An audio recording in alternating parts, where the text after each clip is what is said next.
Intruder is a type of movie that you just know is based on actual events. It doesn't brag about it, but the layered story speaks to the human experience with a level of authentic brutality that's rarely conjured from pure imagination. This story of love, loss, and redemption opens under a full moon in your standard grocery mart at closing time. As the shoppers make their final selections, Jen and Linda gab about all the cute boys they're keeping track of, while utterly failing to provide satisfactory service to their most important customer, the one standing before them. Jen follows this up with the cart corral while being observed by this mysterious greaser briefly before he disappears into thin air. But as they go lights out inside and we say goodnight to the lobsters, Craig pops in and reveals that these two have a history, a violent history. Linda rings the manager's office for assistance, while up front Jen lets him know that after a year's time, it's best to simply move on. And Craig just knows, though, that if he could touch her face or grab her up a bit, she would come to understand the true depth of his love for her. He takes on all comers, and despite the trading of blows, he proves to be a resourceful user of all the tools available to him, and he manages to slip away. Jen calls 911 while the men now have their evening activities all lined up. They fan out and keep their heads on swivels while continuing with their evening routines. It becomes apparent that if Craig is still in the store, he's being awfully quiet about it. This creates an intensely strained atmosphere, the perfect time for Tim to be a dick. Bub suggests that the most likely place for Craig to be located is in the attic. But when Bill goes to check it out, all he finds is a bum rung that puts him flat on his fat white ass. Besides, it's obvious that he only desires one thing.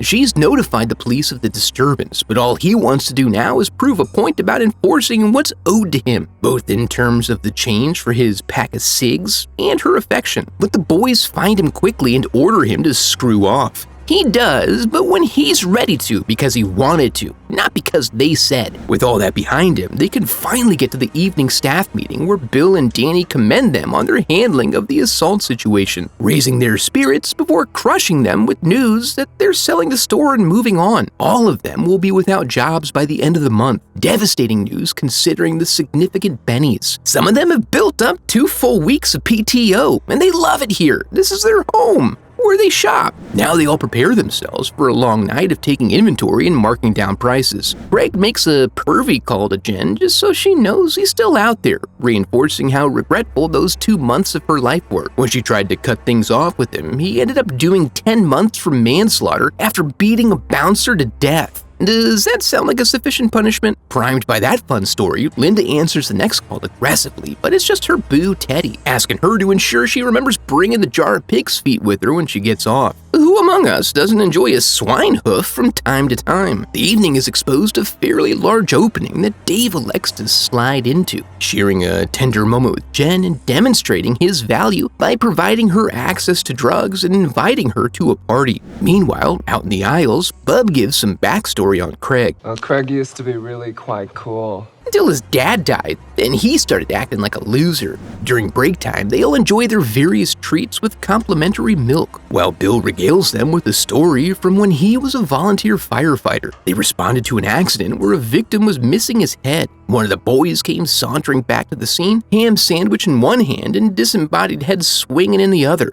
So anyway, they're saved from further stories by the arrival of the police. Officers Dalton and Matthews do a quick sweep of the front entryway to make sure there are no perps lurking, and then verify there have been no further incidents or complications before heading back to the parking lot of the Piggly Wiggly to jerk each other off. Linda begins to check out at the end of her shift, but Jen's nose is disgustingly still bleeding like a faucet, so she goes to clean herself up. As Linda proceeds through the parking lot, she is disturbed by some falling boxes. When no unseen villain fesses up to toppling them, she hurries to load up and is greeted by a giant knife. While inside, it's still not clear if they're closing down for the night or preparing for a giant party. Upstairs, we learn Bill still has some reservations about selling the store. After working his way up from shrimp deveiner, the store is his whole life. But since Danny controls a greater percentage, he has no choice but to sign it away. Jen's efforts toward cleaning herself up only seem to be making things worse somehow. And then Bill tries to blow off steam by squishing things in the compactor. He hears a noise outside, so he grabs a hammer and investigates. face. Just in case it's Craig, he proceeds slowly and ready to whack him off. There is definitely someone at the back door, but they must have been run off. But still, Bill thinks if he's quiet enough, he may find the culprit lurking about, and he does end up finding Craig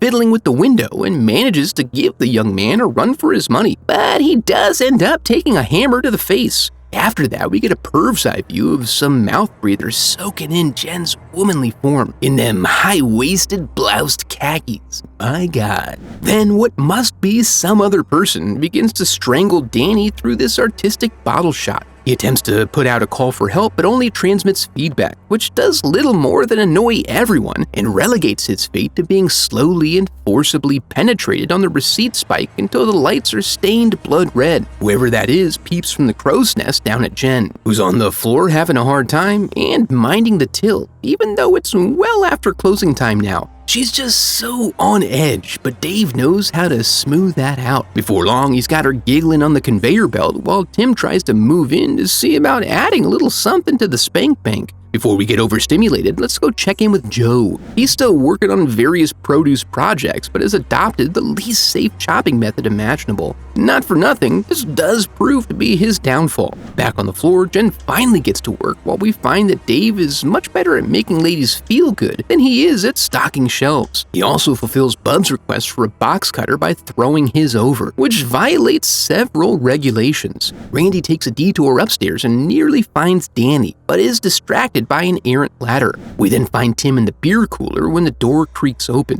His pride and care lead to his downfall as he strives to maintain a consistent climate for their stock of common domestics, which leads to his body spewing a geyser of blood across the room. We then move on to Bub working that compactor and watching as it firmly pumps for him. Upon release, he sees who he believes to be Tim sneaking about behind the cage. But in his pursuit, he finds Tim chilling inside the cooler and completely unresponsive. When the situation is revealed, Bub relents by assisting his assaulter in his attempt to capture him. This turns out to have a negative impact on his health, as it leads to his head getting slowly and violently crushed, which is why they recommend you don't do that, I think.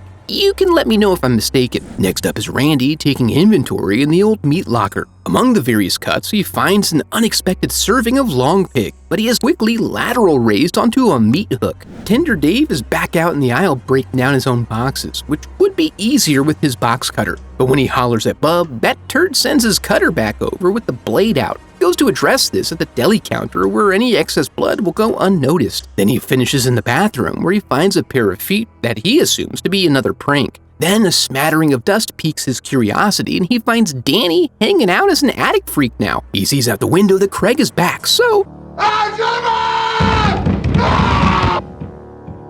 he yells something before taking a shortcut down the ladder. He then takes a drop kick and a face cleaving before getting dragged off by his big toe, making it impossible to escape. His attacker then lines him up with the bandsaw and slices through his head meat like a warm knife through butter. Now it's just Jen, and right as she starts working for the first time too, she is surrounded by evidence of bloody murder all around, but doesn't notice any of it until Randy rolls up and starts oozing on her. She runs into the meat locker and finds a little self-defense hook to protect her, but some nearby swinging meat scares her back out into the store. She finds many exits blocked and no one around who can help her. She takes a trip down a chute and discovers a sale on Tim. Now the whole place is basically a museum exhibit of dead friends on display as Joe goes rolling up and down this other chute. As she continues to search for an exit, she eventually runs across Dave's hastily reconstructed head, which she stares at just to see how much she can handle. Some customers arrive at the front door but are gone before she can get there.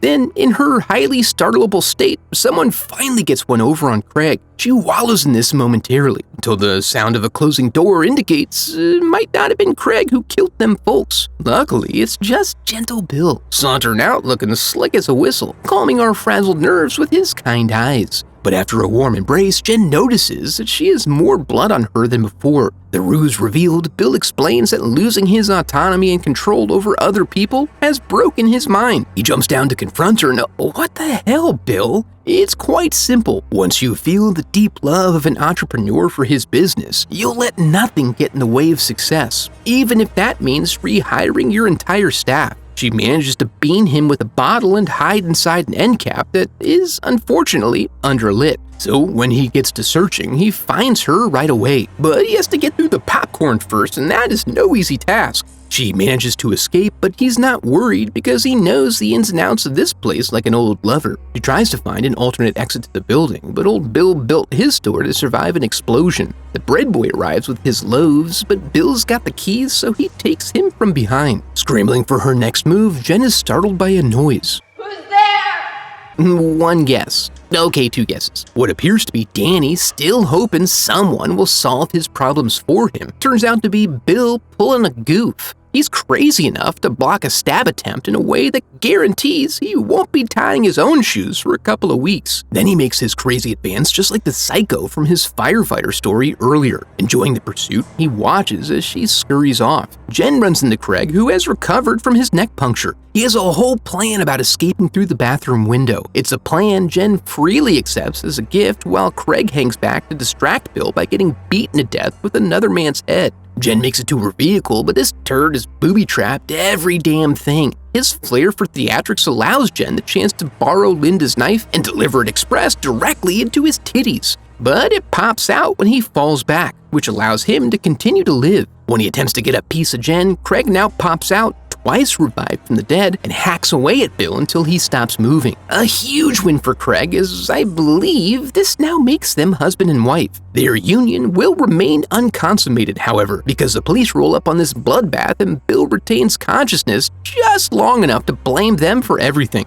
And since, as we all know, the testimony of a dying witness is unimpeachable, they're both looking at 8 to 10 months in prison. This was probably for the best. Who's gonna clean and sanitize your store when it's been thoroughly sullied by the internal organs and fluids of the very same employees tasked with its upkeep? If you're feeling like seeing some more internal parts on the outside, check out this video next. And now that we're here, I want to congratulate you for making it to the end of the video and affirm that you are a very special person because of it. And if you enjoyed the video, I would love for you to become part of the channel by subscribing. Thanks for watching.